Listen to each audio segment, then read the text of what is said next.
She had gotten a request from the federal government to gather all of this data, all of this information. And what I'm talking about here is the type of information that you put in the form when you register to vote, which is your first, your last name, your address, your mailing address, your driver's license number, or a state ID if you don't have a driver's license, your partial social security number, you name it. Everything that you put in this form if you register to vote in Texas is essentially what the Secretary of State's office has access to.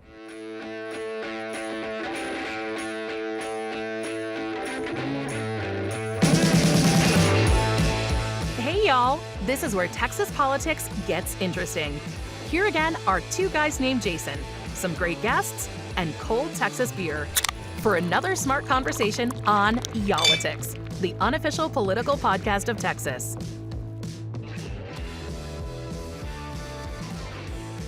Hey guys, welcome back. Brand new episode of Y'all-itics here, and we're talking about something that you mentioned a moment ago that a lot of people really just kind of missed during the holidays. Mm-hmm. And this has to do with your information, and so, you know, your personal information. A lot of it, too. And, you know, maybe you were taking some time off during the holidays, maybe you were traveling, not really keeping up, maybe you've had enough of, like, political and election news, and you sort of tuned all of that out. But Texas just handed over a trove of voter data to the federal government, and it is an unusual move. This is not something that we normally see, and this was at the federal government under the Trump administration's insistence that this be turned over. Not all states have done it, but Texas has complied. Not all states at all, and if you missed it, you know, you can be forgiven for that because we were all doing different things during the holidays. I would like to point out, though, that Wheeler out of the gate came in with some Christmas clothes on today, which I'm proud that he wore.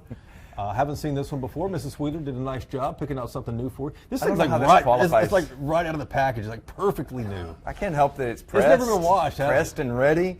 I don't know what qualifies it as Christmas clothing, but okay. You've never worn it before. It has to be. I've worn this before. Is it not Christmas clothing? Are you keeping up? Do you have like a calendar of my outfits? You don't writing them down? That's not something you wear, so it's obvious that a relative bought you that because it's not something you would pick out. Actually, my wife did buy it. I know she did. Now that I think about it, she did. Yeah, I can tell because I don't think you'd pick it out, but it does look nice. What are you drinking here today, man? I am having an Oak Cliff something or another here, German style Helles Lager. Yes, and it's from Oak Cliff. Mm-hmm. I have the Family Business Beer Company Golden Age German style Pilsner. This is from Dripping Springs. I'm not sure how this got into our Y'all-itics refrigerator. It's amazing how things just show up. But I'm looking forward to it. It's kind of like shirts in my closet. It just shows up and you just don't know really where it came from. Maybe Mrs. Wheeler brought this one as well. I don't know. So today we're talking about this whole issue of your information being sent to the federal government. We've got Natalia Contreras, a reporter with Vote Beat Texas, on with us today. Natalia, I don't know what you're drinking. Maybe coffee, water? I'm drinking coffee with coconut milk because I'm trying to be on the healthier side for 2026. So, you know what? I would trade this lager for that. That sounds amazing. So you know, thanks for your reporting on this because again, you know, it's like it fell in that really weird period, and who knows? Maybe that was on purpose. You know, because this is controversial. The state turned over all of this data. We mentioned some of the reasons why people may not have kept up with this. But another one of those reasons, Natalia, and you know about this in reporting on this, it's not really a sexy issue when you start talking about voter rolls. You know, it might be one of those things that immediately triggers people to tune out, but this is important stuff. Yeah, and you know, you were mentioning this happening over the holidays, but it's actually been brewing for some time. In August, I was at this large gathering of Texas election administrators. It happens once a year. The Texas Secretary of State's office puts on this huge training for election officials. They also fill them in on voting and election laws that are changing. They do trainings on, you know, election and voting processes, procedures, security, it's like a 3-day event.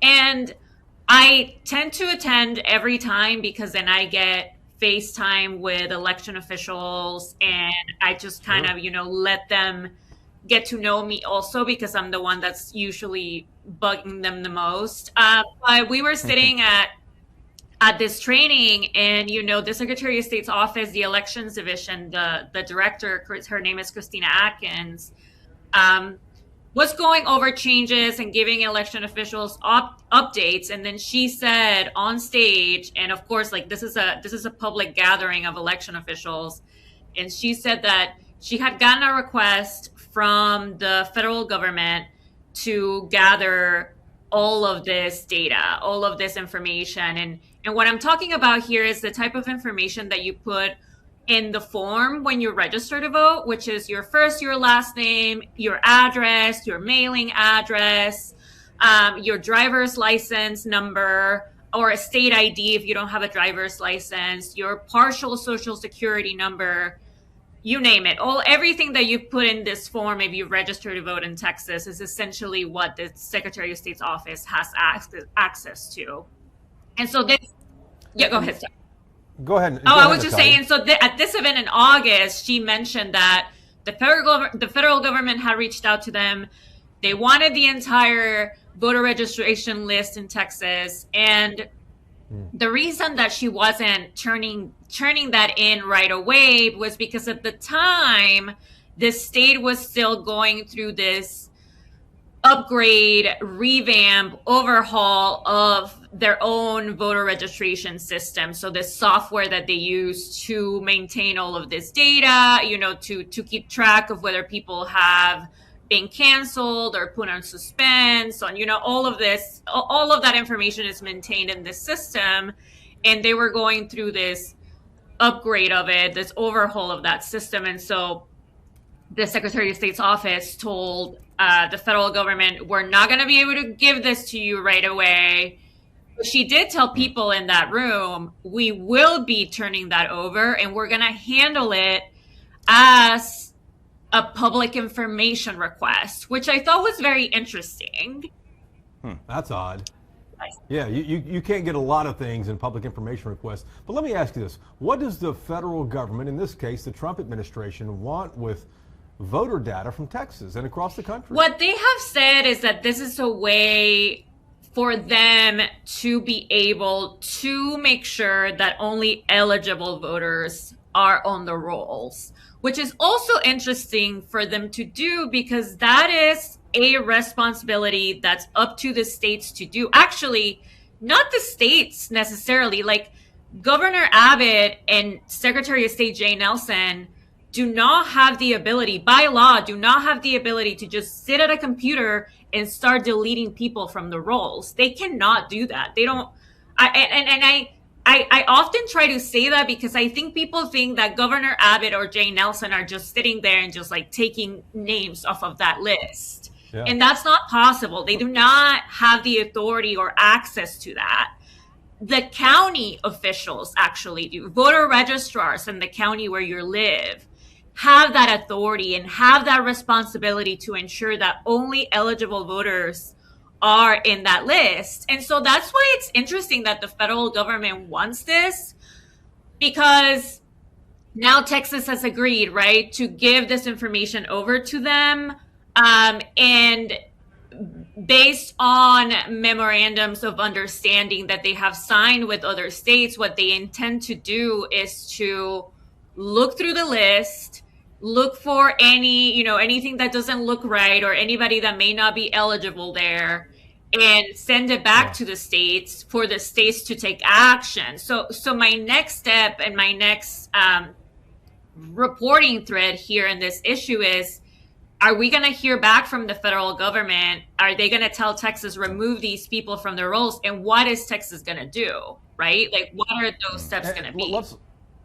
That'll be something to see, obviously. But let's point out here, too, though, there have been no widespread claims of fraud in Texas, anywhere in the country, despite what might be seen out there in the social media sphere or in cable news and places like that. There just hasn't been any of this. But it does go back to the narrative the Trump administration wants to go after, and that is, illegal immigration and also the voter rolls over the 2020 election, which he alleges fraud, of which there hasn't been any to actually be Yeah, found. and another thing that we have also looked into is, the federal government is saying that they want to get this data, compare it to the data that they have, right? Like the Department of Homeland Security, they have databases on people who are citizens or not citizens. But we've also reported on the fact that those databases aren't perfect either. I'm sure you guys remember whenever the Secretary of State's office announced in October, right ahead of the election in November, that there were more than 2,000 people that were potential non-citizens on the roll. And I've been reporting on that. I'm still reporting on that. And there are citizens on that list, U.S. citizens on that list. So the federal government's data isn't completely 100% perfect. And so the fact that they are gathering all of this information is really unclear how all of this is going to work. And also it's really unclear what they want to do with it.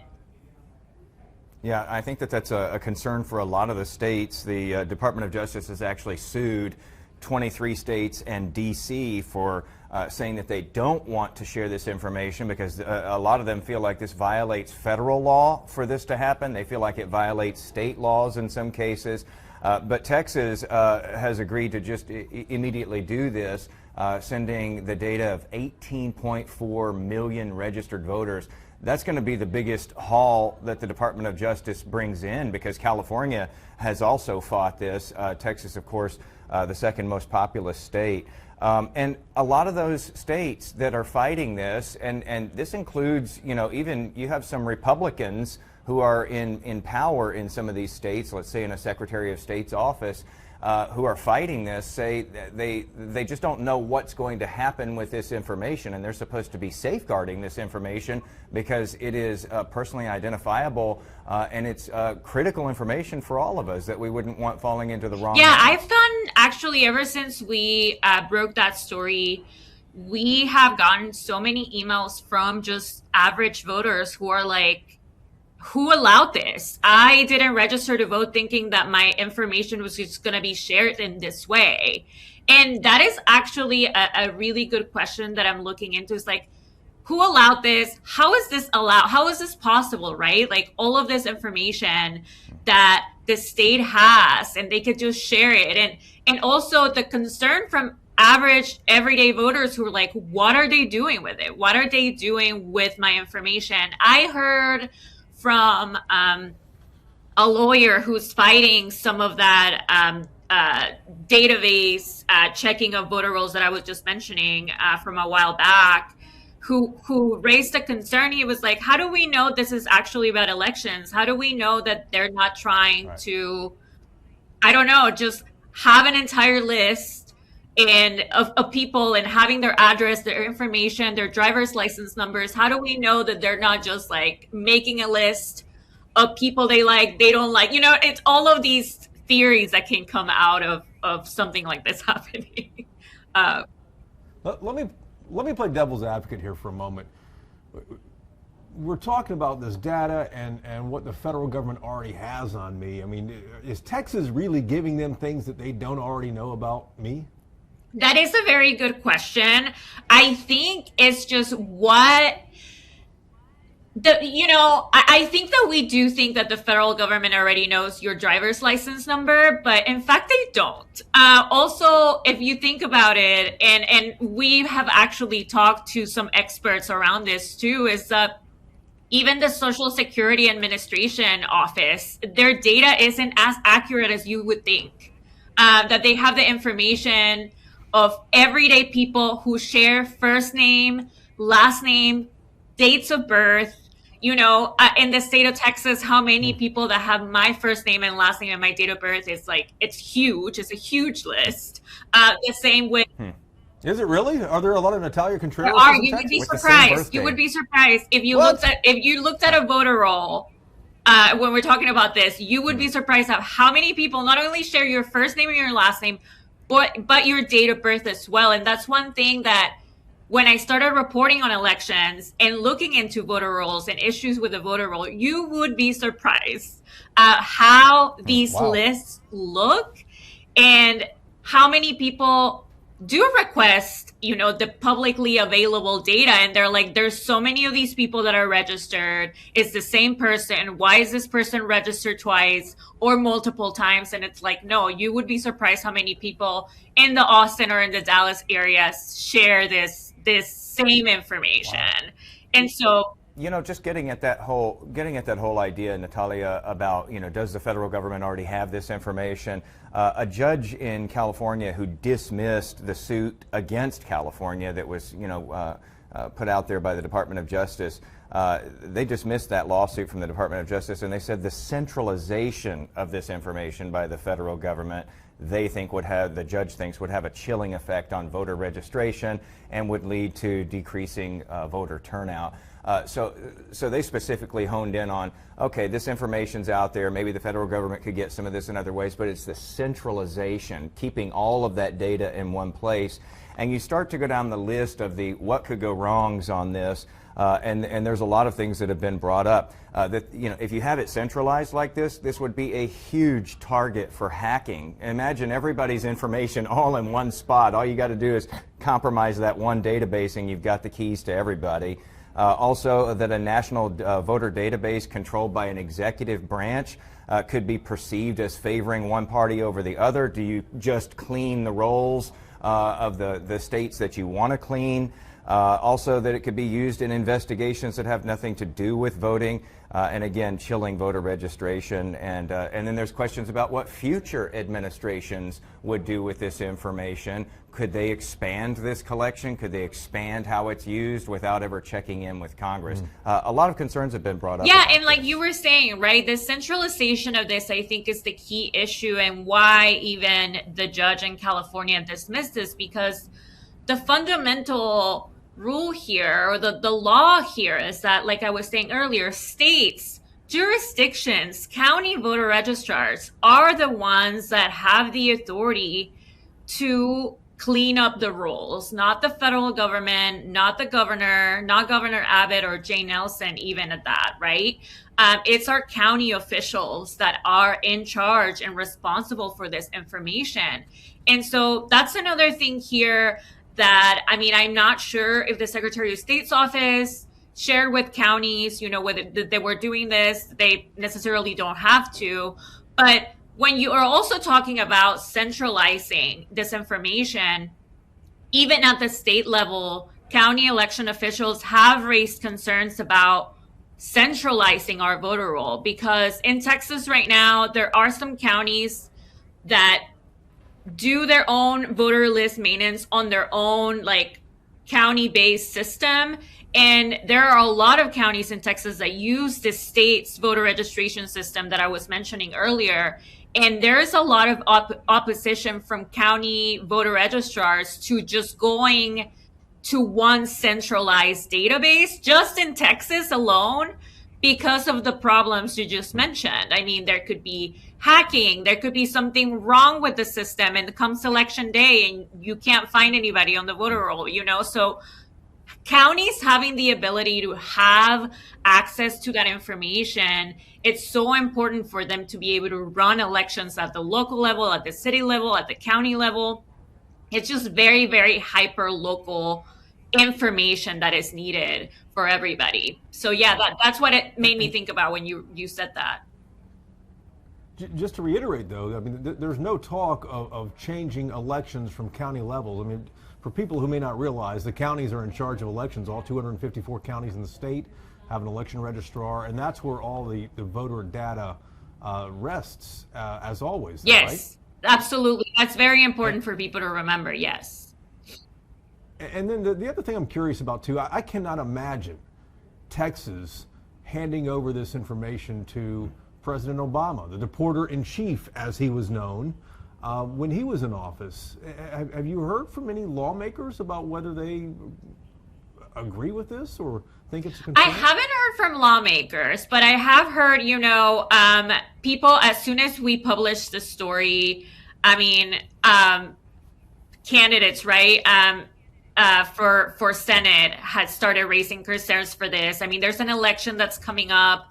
I think people are very interested in this, but I haven't heard concerns from lawmakers directly just yet, but that doesn't mean it's not going to be a topic of conversation. It's already been, talked about so much. Sure. So the federal government says that they want to use this data to, quote unquote, ensure accurate voter rolls. The question is, how do they do that, and why would they do that if states have been doing this all along? And those are just a couple of the questions. I mean, there are other questions too, and you've been reporting on this. How talkative has the state been about this memo of understanding that they've signed with the government to turn this information over? Do we know, like, what happens if the DOJ sends that list back to Texas and says, we flagged 2 million that you need to take off of there? Is there like an arbitration process, or do they just, start getting the Sharpie out and taking people off the list? Do we know a lot of this information, or are we still in the dark? No, we're not in the dark, because they have, the federal government has those memorandums of understanding already with some states. Actually, they've sent some of those over to states that states didn't sign. And the states made, like Wisconsin, made that document public. And I'm assuming it's going to be very different. I've requested that from Texas. I haven't gotten it yet. But what the one that they sent to Wisconsin said is that, the state was supposed to send over the data within a few weeks.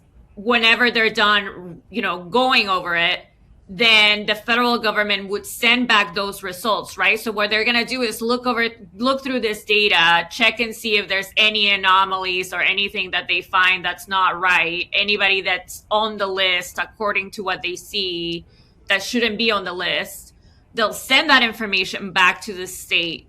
And the state then has 45 days to take action. And then when we know about that, will people know about that? If they take me off the voter roll, do they send me mail about that? Do they text me? Like, how will we know? That is the one thing that I was mentioning earlier that would be interesting to see.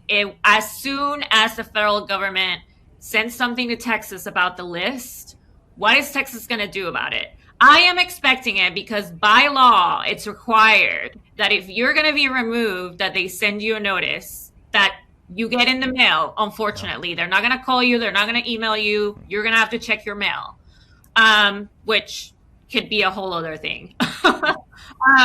Yeah. And so I would expect them to send a notice, but we'll see about that. Yeah. And Natalia, you said that they have 45 days, the state does. Is that something that's binding on Texas to act if the feds give some information to according to the agreement? Yes. I mean, they have that time to act. And so that's why I think just seeing specifically what that memorandum says, I wonder if it's any different for Texas. I don't think so.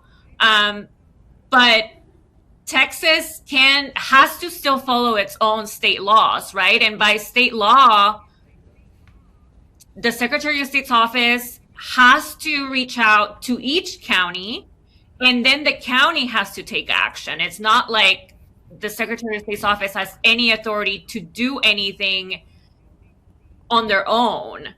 And they are supposed to notify voters. So that is what the next thread of reporting is going to be here, just what they're going to do, what they get back from the federal government, first of all, if anything, right? And if that's also going to be accurate, just how inaccurate it was the last time they did this with a potential non-citizen. So I'm expecting, unfortunately, if this happens, I am expecting for them to flag people who are 100% eligible and they think that they're not.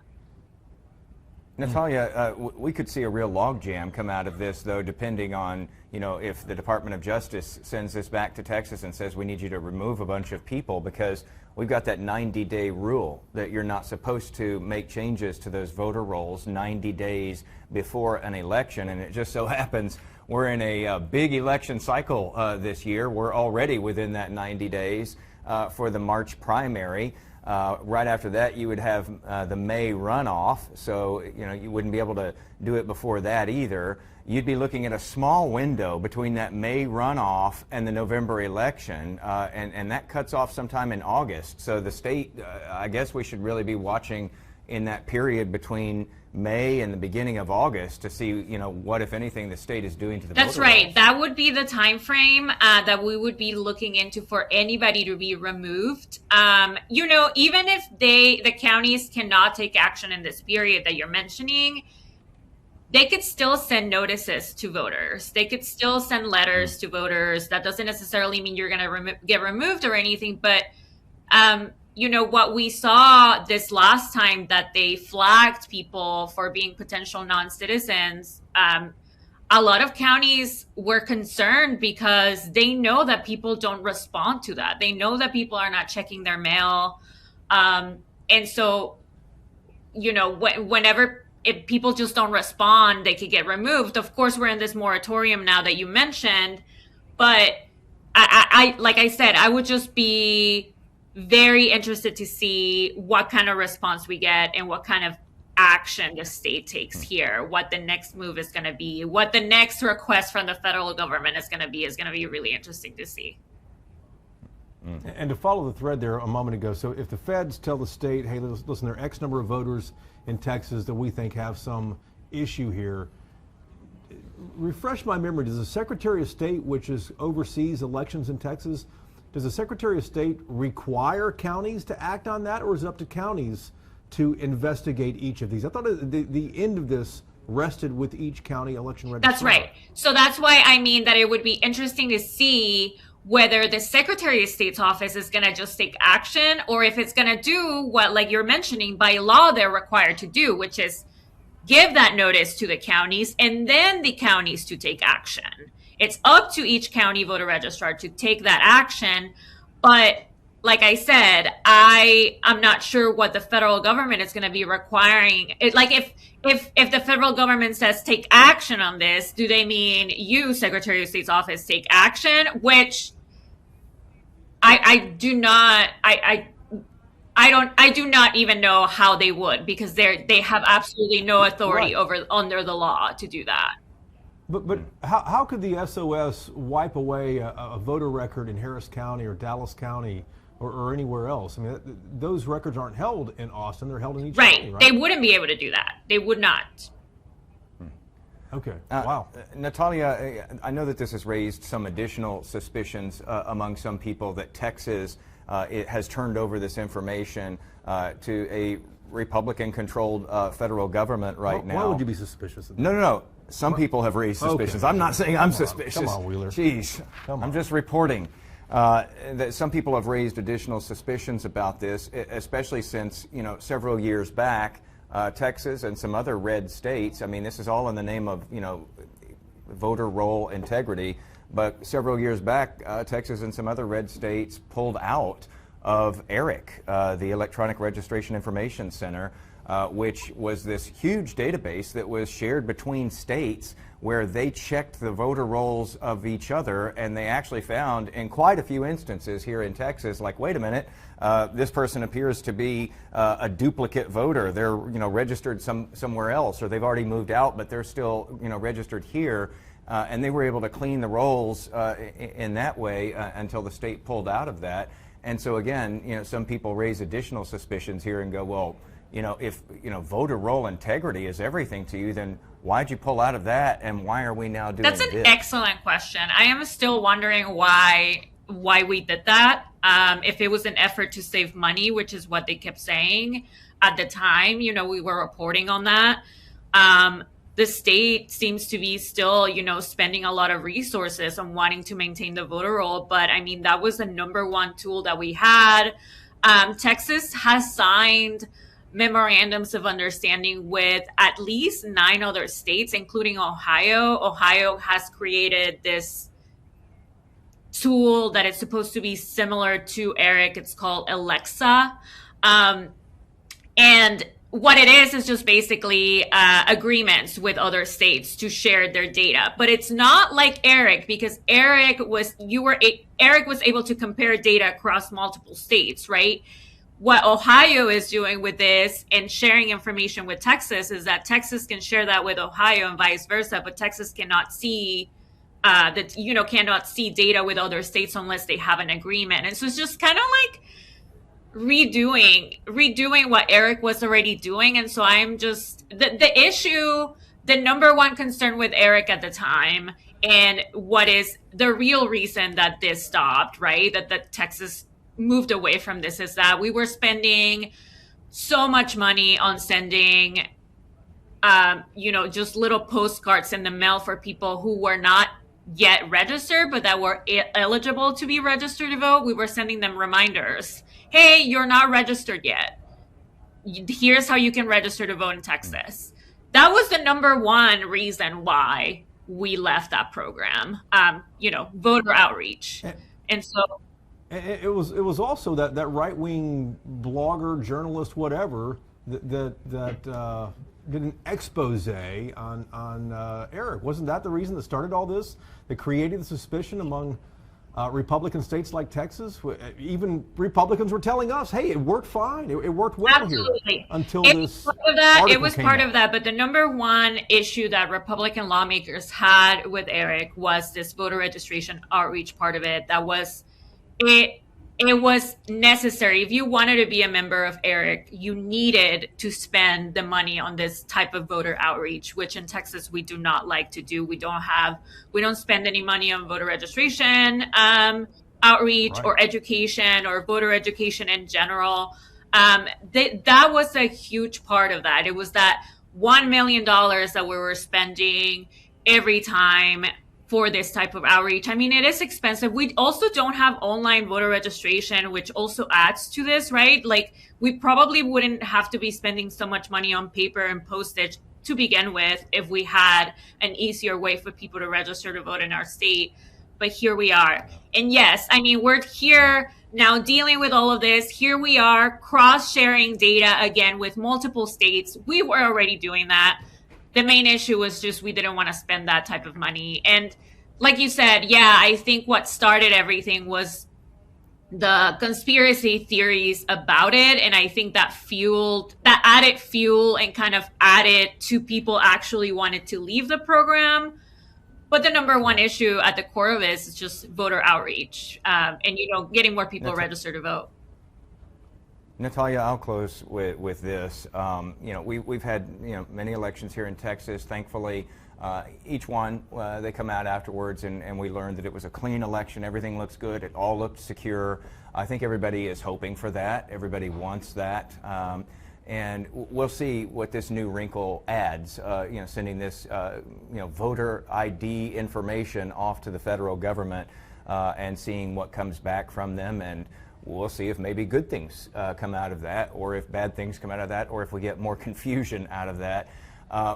But I would just ask this: what do I do as a voter? And I think that's what it all boils down to. Like, do I need to be more vigilant this year? Do I need to, if I have my little voter registration card, it says when it's good till. Do I still need to be checking on top of that to make sure, that I'm still on the list, that I'm still good to go? And not just counting on perhaps some correspondence to Absolutely. Arrive. There are ways that you can check if you are registered. If you're registered to vote and you vote every election or as often as you can, I would highly recommend checking that your voter registration status is good to go, and do it now. Don't wait until, the last minute or the deadline to register to vote, which is coming up February 2nd. And so definitely check that. You can go online and check that status. But if nothing's coming up, because I've also heard of glitches with this state voter registration system right now, people are not coming up. Call your voter registrar, call the county elections department, ask them how you can figure out if you are registered. Don't just stop at that website and freak out, that somebody removed you. It's usually a glitch, but definitely call if that's not good enough. And mail in your voter registration application now. Do not wait until the last minute. There are policies that are changing also with the USPS Postal Service about postmarking rules and all of that. So until we get online voter registration in the state, people have to seriously just take the time and just make sure that you know when the deadlines are, you know what you need to know before you head to the polls. Definitely just stay informed as much as possible. We've got to take action in the state of Texas. We're not going to get educational commercials or, anything like that. Like we've got to do that until things get better. Yeah. And you mentioned doing that before the primary. Maybe you do that again before the runoffs in That's May, right. and again before you get to the November general, just because there's so many moving parts this time around that we haven't seen before. We haven't seen data like this exported to the federal government. And, again, those roles could be in flux in some cases. You just want to make absolutely sure this year that you weren't erroneously That's removed. right. And Natalia was talking about, how to check to find out if you are registered to vote. You can do that. Most of the big counties, most of the counties across the state, you can do that online.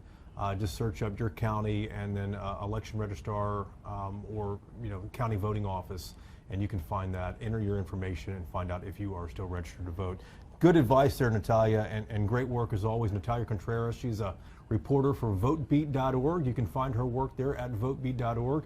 You're also, your bylines in the Texas Tribune a lot. We've had it at WFAA.com. You're kicking butt out there. Thank you so much, and stay tuned. We'll have more reporting on this, absolutely. So thank you so much for having me. We'll be watching for that, Natalia. Thank you so much.